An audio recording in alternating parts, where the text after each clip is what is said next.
Treasurer Josh Frydenberg is urging Australian businesses to continue to diversify their export markets amid what he describes as China's economic coercion. His call coincides with the release of a research paper by the United States Studies Centre arguing Australia and the United States need to expand their geo-economic cooperation to combat Beijing's bullying tactics. The lead author of the report is Dr. Darren Lim, and my guest. Welcome.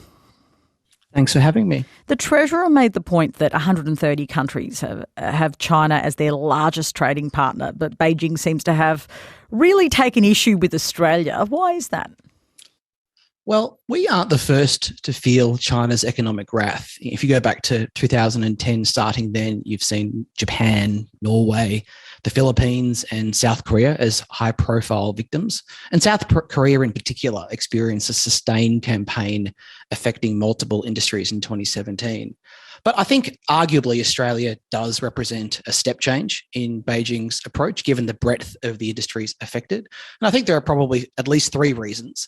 One, at the time things kicked off, relations were already frayed, as we all know, over Huawei and over foreign interference, etc.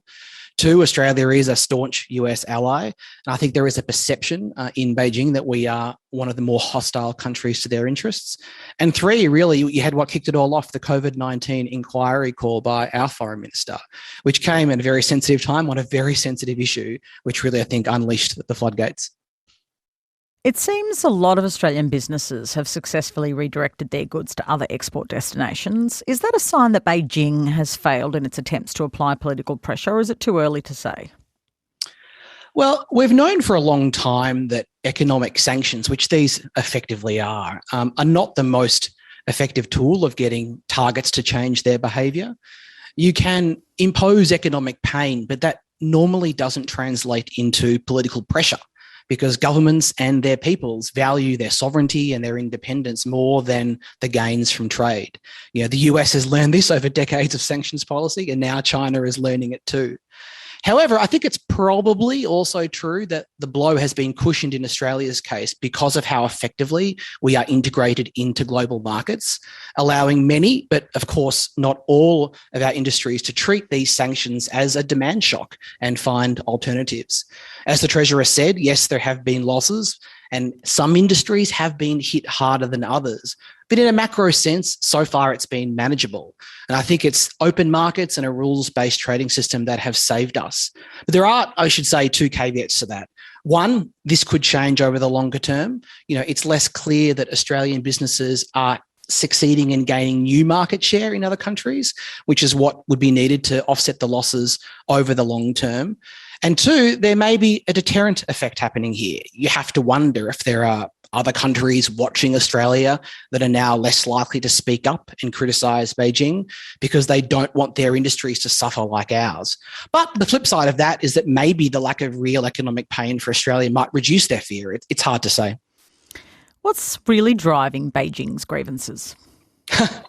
That's a big question. Look, every country has grievances with others. So I ask myself, what makes China different? And I think it's two things. One, the breadth and depth of its grievances do seem larger. You know, as China has grown in size and power, its interests have expanded alongside with it, bringing it into conflict with more countries on more issues.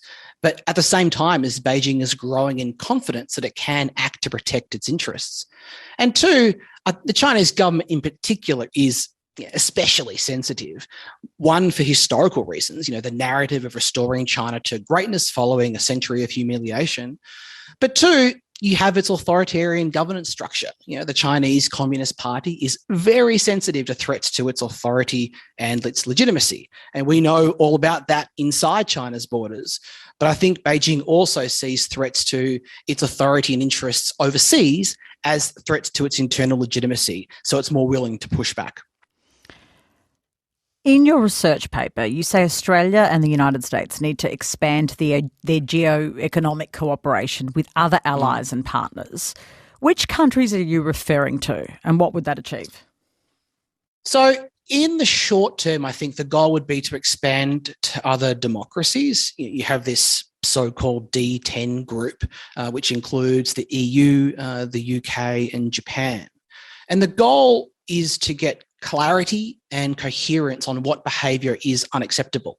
And that's not an easy thing to do in the case of China's economic sanctions because they're largely informal in nature. They're done through shadow bans and regulatory crackdowns. For example, saying that Australian lobsters are contaminated or that barley exports violate trade rules, or just issuing instructions to their importers to stop buying Australian goods.